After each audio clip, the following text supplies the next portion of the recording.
The Story of Civilization Part 2, The Life of Greece, being a history of Greek civilization from the beginnings and of civilization in the Near East, from the death of Alexander to the Roman conquest, with an introduction on the prehistoric culture of Crete by Will Durant. Chapter 22, Alexander, Section 3, The Death of a God. One of the things that happened with Alexander is he became divinized by some people after his death, and that led some of the philosophers to thinking about what was claimed about the various male and female deities before him, that perhaps they were living individuals in terms of, they lived and died in human bodies. He had now spent 9 years in Asia, and he had changed the continent by his victories less than it had transformed him by its ways. He had been told by Aristotle to treat Greeks as freemen, barbarians as slaves, but he had been surprised to find among the Persian aristocrats a degree of refinement and good manners not often seen in the turbulent democracies of Greece. He admired the manner in which the great kings had organized their empire, and wondered how his rough Macedonians could replace such governors. He concluded that he could give some permanence to his conquests only by reconciling the Persian nobles to his leadership, and using them in administrative posts. More and more charmed by his new subjects, he abandoned the idea of ruling over them as a Macedonian, and conceived himself as a Greco-Persian emperor, governing a realm in which Persians and Greeks would be on equal footing, and would peaceably mingle their culture and their blood. The long quarrel of Europe and Asia would end in a wedding feast. Already thousands of his soldiers had married native women, or were living with them. Should he not do likewise, marry the daughter of Darius, and reconcile the nations by begetting a king who would unite both dynasties in his veins? He had already married Roxana, a Bactrian princess, but this was a negligible impediment. He broached the plan to his officers, and suggested that they too should take Persian wives. They smiled at his hopes of uniting the two nations, but they had been a long time away from home, and the Persian ladies were beautiful. So, in one great nuptial at Susa in 324 BCE, Alexander married Statira, daughter of Darius III, and Paracetis, daughter of Artaxerxes III, attaching himself in this way to both branches of Persian royalty. While 80 of his officers took Persian brides, thousands of similar marriages were soon afterwards celebrated among the soldiers. Alexander gave each officer a substantial dowry and paid the debts of the marrying soldiers, which amounted, if we may believe Arrian, to 20,000 talents, $120 million, 1938 US, approximately. To further this union of peoples, he opened lands in Mesopotamia and Persia to Greek colonists, thereby reducing the pressure of population in some of the Greek states and mitigating the class war now begun those Hellenized Asiatic cities, which were to be a vital part of the Seleucid Empire. At the same time, he drafted 30,000 Persian youths, had them educated on Greek lines, and taught them the Greek manual of war. Possibly his wives had something to do with his rapid adoption of Oriental ways. Possibly it was a failure of modesty, or a part of his plan. In Persia, says Plutarch, he first put on the barbaric, i.e. foreign dress, perhaps with the view of making the work of civilizing the Persians easier, as nothing gangs more upon men than a conformity to their customs. However, he followed not the Median fashion, but taking a middle way between the Persian mode and the Macedonian, so contrived his habit that it was not so flaunting as the one, and yet more pompous and magnificent than the other. His soldiers saw in this change the conquest of Alexander by the Orient. They felt that they had lost him, and they mournfully missed the signs of solicitude and affection which he had once showered upon them. The Persians made every obeisance to him, and flattered him to his heart's content. The Macedonians themselves, softened by oriental luxury, grumbled at the tasks that he had laid upon them, forgot his beneficence, murmured of desertion, and even plotted against his life. He began to prefer the society of the Persian grandees. With that treatment or attitude, his culminating apostasy or diplomacy was his announcement of his own divinity. In 324, he sent word to all the Greek states except Macedonia, where the insult to Philip might have aroused resentment, that he wished hereafter to be publicly recognized as the son of Zeus Ammon. Most of the states complied, feeling it to be merely a form. Even the obstinate Spartans agreed, saying, let Alexander be a god if he wants to. You know, that's where we get our birthday and death day observances from, is the cultures that observe them in what they consider to be their incarnations of deity. If it was not so much for a man to be a god in the Greek sense of the term, the chasm between humanity and deity was not as wide then as it was to become in modern theology. Several Greeks had overleapt it, like Hippodamia, Oedipus, Achilles, Iphigenia, and Helen. The Egyptians had always thought of their pharaohs as gods. If Alexander had neglected to rank himself similarly, the Egyptians might have been disturbed by so bold a violation of precedent. It's not as quite like that, really. I don't think that the average Egyptian actually believed that. The temple courtesans is who we have the writing for, and the workers didn't really write. I don't remember seeing any writings of the quarrymen or something like this that, that talks about the ruler like they actually were a god. The priest at Siwa, Didama, and Babylon, who were believed to have had special sources of information in this field, had all assured him of his divine origin. That as a god, Alexander actually believed himself to be a god in a more than metaphorical sense is quite unlikely. It is true that after his self-deification he became increasingly irritable and arrogant, that he sat on a golden throne, wore sacred vestments, sometimes adorned his head with the horns of Ammon, but when he was not playing his divinity for the world stakes, he smiled at his own honors. Being injured by an arrow, he remarked to some friends, "This, you see, is blood, and not such an ichor as flows from the wounds of immortals." So, yeah, he knew.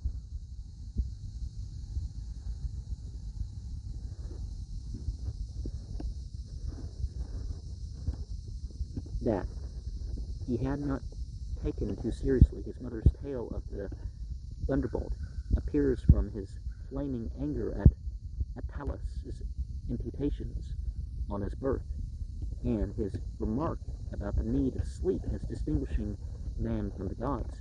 Even Olympias laughed when she heard that Alexander had made her legend official.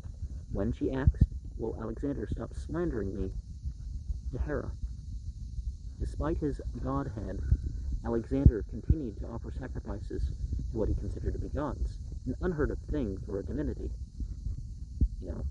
Thus we see in the Christian story, leaving that part in was an issue, right? Jesus praying and Jesus telling people to offer animal sacrifices, not to him, but to God, Plutarch and Arrian, able to judge the matter as Greeks, took it for granted that Alexander deified himself as a means to easier rule over a superstitious and heterogeneous population. Doubtless he felt that the task of unifying two hostile worlds would be facilitated by the reverence which the common people would give him if his claims to divinity were accepted by the upper classes. Perhaps indeed he thought to overcome the destructive diversity of faiths in his empire by providing in his own person the beginning of a sacred myth and a common unifying faith. Lucian gives the ancient view in one of his dialogues of the dead. Philip, you cannot deny that you are my son. Alexander, if you had been Ammon's son, you would not have died. Alex, I knew all the time that you were my father. I only accepted the statement of the oracle because I thought it was good policy. When the barbarians thought they had a god to deal with, they gave up the struggle, which made their conquest an easy matter. The Macedonian officers could not fathom Alexander's policy. The Greek spirit had touched them to the point of mental emancipation, but not to the point of philosophical toleration. They found it humiliating to prostrate themselves, as he now demanded, in approaching the king. One of his bravest officers, Philotas, son of his ablest and most favored general, Parmenio, entered into a conspiracy to kill the new god. Alexander got wind of it, had Philotas arrested, and wrung from him by torture a confession of implicating his own father. Philotas was forced to repeat the confession before the soldiers, who, in accord with their custom in such cases, at once stoned him to death. Parmenio was executed by messenger as probably guilty, and in any case, a presumptive enemy. From that moment to the end, the relations between Alexander and his army became increasingly strained. The troops ever more discontent, the king ever more suspicious, severe, lonely. His solitary exaltation and the growing multitude of his cares inclined him to seek forgetfulness and heavy draughts of wine. At a banquet at Samarkand, Clytus, who had saved his life at the Granicus, broke himself into such candor to tell Alexander that his victories had been won by his soldiers rather than by him, and that Philip's achievement had been much greater. Alexander, equally drunk, rose to strike him, but Lagus, soon to be ruler of Egypt, hurried Clytus away. Clytus, however, had more to say.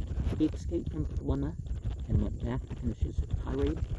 Alexander hurled a lance at him and killed him. Overcome with remorse, the king secluded himself for 3 days, refused to eat, fell into hysteria, and tried to end his own life. Soon afterward, Menelaus, a page whom Alexander had unjustly punished, formed another conspiracy against him. The boy was apprehended, and under torture made a confession incriminating Aristotle's nephew, Callisthenes. The latter, who was accompanying the expedition as official historian, had already offended the king by refusing to prostrate himself before him, openly criticising him for his oriental ways, and boasting that Alexander would be known to posterity only through Callisthenes, the historian. Alexander had put him in prison, where 7 months later he died. There are conflicting stories about his guilt and his death. He left 3 main works: Hellenica, History of Greece from 387 to 337 BCE, a history of the Sacred War, and a history of Alexander. And this incident put an end to the friendship between Alexander and Aristotle, who had for years been risking his life to defend Alexander's case in Athens. At the end of the discontent, an army verged on open mutiny.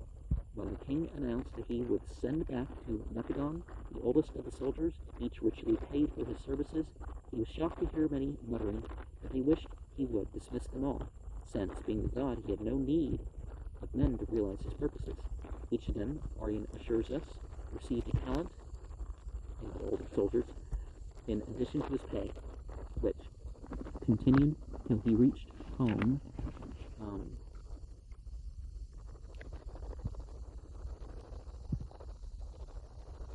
So a talent's the equivalent of 6,000 days pay, something like that?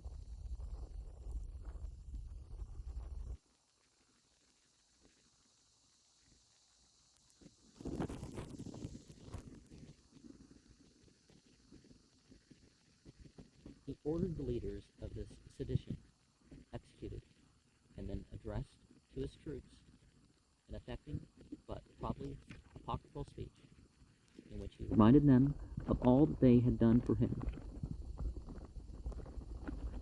and he for them.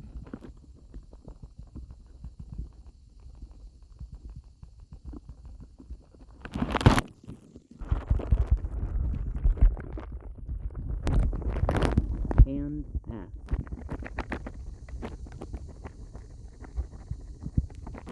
which of them could show more scars than he, whose body bore the marks of every weapon used more? Finally, he gave them all permission to go home, go back and report that you deserted your king and left him to the protection of conquered foreigners. Then he retired to his rooms and refused to see anyone. His soldiers, stricken with remorse, came and laid down before the palace, saying that they would not leave till he had forgiven them and re-accepted them into his army. When at last he appeared, they broke into tears and insisted on kissing him, and after being reconciled with him, they went back to their camp, shouting a song of thanksgiving.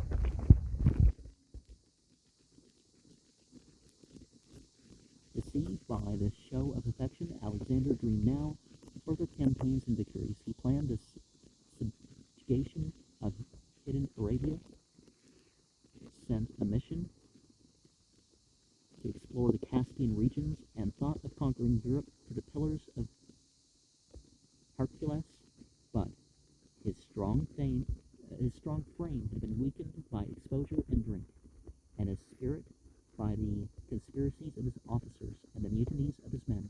While the army was in Ecbatana, his dearest companion, Hephaestion, fell sick and died. Alexander had loved him so much that when Darius's queen, entering the conqueror's tent, bowed first to Hephaestion, thinking him Alexander, the young king said graciously, Hephaestion is also Alexander, as if to say that he and Hephaestion were one. The two often shared one tent, and drank from that one cup in battle. They fought side by side. Now the king, feeling that half of him had been torn away, broke down into uncontrolled grief. He lay for hours upon the corpse, weeping. He cut off his hair in mourning, and for days refused to take food. He sentenced to death the physician who had left the sick youth's side to attend the public games. He ordered a gigantic funeral pile to be erected in Hephaestion's memory at a cost, we are told, of 10,000 talents, 60 million, 1938 U.S., and sent to inquire of the oracle of Ammon whether it was permitted to worship Hephaestion as a god. In his next campaign, the whole tribe was slain at his orders as a sacrifice to Hephaestion's ghost. The thought that Achilles had not long survived Patroclus haunted him like a sentence of death. Back in Babylon, he abandoned himself more and more to drink. One night, reveling with his officers, he proposed a drinking match. Thromachus quaffed 12 quarts of wine and won the prize, a talent. 3 days later, he died. Yeah, drug overdoses aren't always immediate. It can actually take months to die of the effects of alcohol poisoning and stuff sometimes.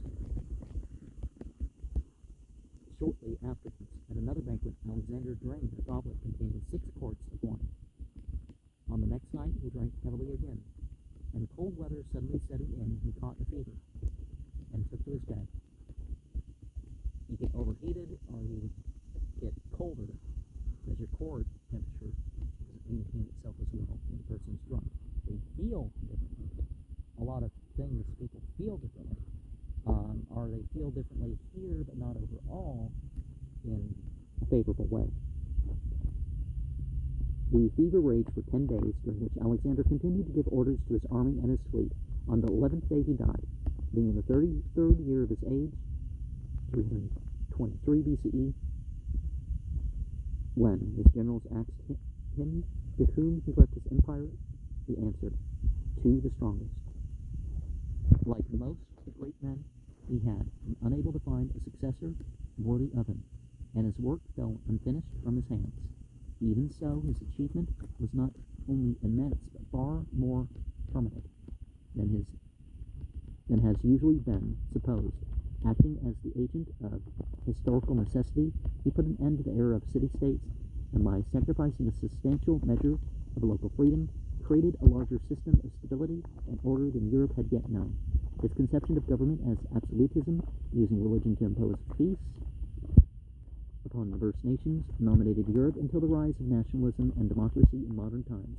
He broke down the barriers between Greek and barbarian, and prepared for the cosmopolitanism of the Hellenistic age. He opened Hither Asia to Greek colonization and established Greek settlements as far east as Bactria. He united the eastern Mediterranean world into one great web of commerce, liberating and stimulating trade. He brought Greek literature, philosophy, and art to Asia and died before he could realize that he had also made a pathway for the religious victory of the East over the West. His adoption of Oriental dress and ways was the beginning of Asia's revenge. It was just as well that he had died at his zenith. Added years would almost surely have brought him disillusionment.